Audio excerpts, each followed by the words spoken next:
Halo siswa-siswi sekalian, selamat datang dan selamat bertemu kembali di video pembelajaran Bahasa Indonesia kelas 8 UPTD SMP Negeri 4 Langke Rembong.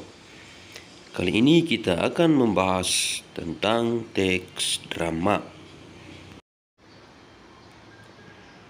Adapun kompetensi dasar yang akan kita bahas adalah mengidentifikasi unsur-unsur drama, baik tradisional maupun modern, yang disajikan dalam bentuk pentas atau naskah. Nah, indikator pencapaian kompetensi yang pertama, memperhatikan suatu model teks drama. Yang kedua, merumuskan pengertian atau karakteristik drama. Dan yang ketiga, mendiskusikan unsur-unsur dan isi drama. Baik, kita masuk pada bagian pertama, yaitu pengertian teks drama. Menurut Kamus Besar Bahasa Indonesia, drama adalah komposisi syair atau prosa yang diharapkan dapat menggambarkan kehidupan dan watak melalui tingkah laku atau acting atau dialog yang dipentaskan. Nah, siswa-siswi sekalian, perlu kalian ketahui bahwa drama ini berbeda dengan sinetron atau film layar lebar. Perbedaan yang mendasar adalah drama hanya ditampilkan di atas panggung atau pentas. Yang kedua adalah ciri-ciri drama. Ciri-ciri drama yang pertama, seluruh cerita dalam bentuk dialog. Yang kedua, teks drama dilengkapi dengan petunjuk tertentu yang harus dilakukan oleh tokoh atau pemain dalam drama tersebut. Yang ketiga, unsur-unsur yang terkandung dalam drama. Unsur-unsur drama adalah sebagai berikut. Yang pertama, judul. Yang kedua, tema.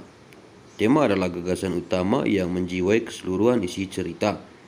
Yang ketiga adalah alur atau plot. Alur atau plot adalah jalan cerita yang mempunyai hubungan sebab akibat. Alur dapat dibagi menjadi beberapa bagian, yaitu alur maju, alur mundur, dan alur campuran. Nah, berikut adalah tahapan-tahapan alur dalam cerita drama.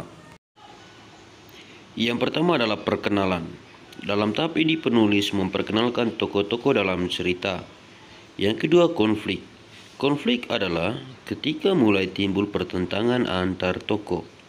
Yang ketiga, klimaks. Klimaks adalah puncak dari suatu masalah dalam drama.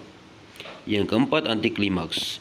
Antiklimaks merupakan suatu masalah di mana masalah itu mulai menurun karena sudah ada penyelesaian masalahnya.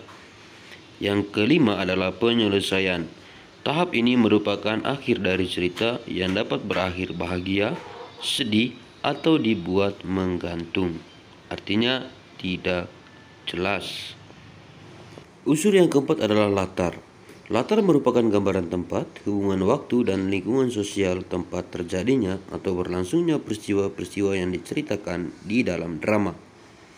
Yang kelima adalah tokoh dan penokohan. Tokoh adalah pelaku yang mengemban peristiwa dalam drama, sehingga peristiwa itu mampu menjalani atau menjadi sebuah cerita. Yang berikut adalah sudut pandang. Yang keenam, sudut pandang adalah cara atau pandangan yang digunakan pengarang sebagaimana untuk menyajikan tokoh, tindakan, latar, dan sebagai peristiwa yang membentuk cerita dalam sebuah karya fiksi kepada pembaca. Yang terakhir adalah amanat.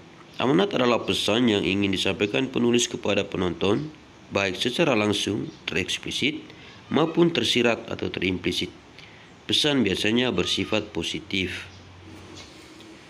Yang keempat adalah istilah-istilah yang merujuk pada pengertian drama tradisional. Yang pertama, sandiwara. Yang kedua, lakon. Yang ketiga, tonil. Yang keempat, sendratari. Yang kelima, tablo. Kalian bisa membaca pengertiannya di dalam teks. Berikutnya, berdasarkan bentuknya, drama dibedakan menjadi drama karya sastra dan drama sebagai pementasan. Drama sebagai karya sastra dibangun oleh unsur-unsur intrinsik dan unsur-unsur ekstrinsik sebagai genre karya sastra lainnya, yakni tokoh, tema, peristiwa, dan latar. Sementara itu, drama sebagai pementasan dibangun oleh komposisi pementas seperti tata kostum, tata rias, tata musik, dan tata lakuan.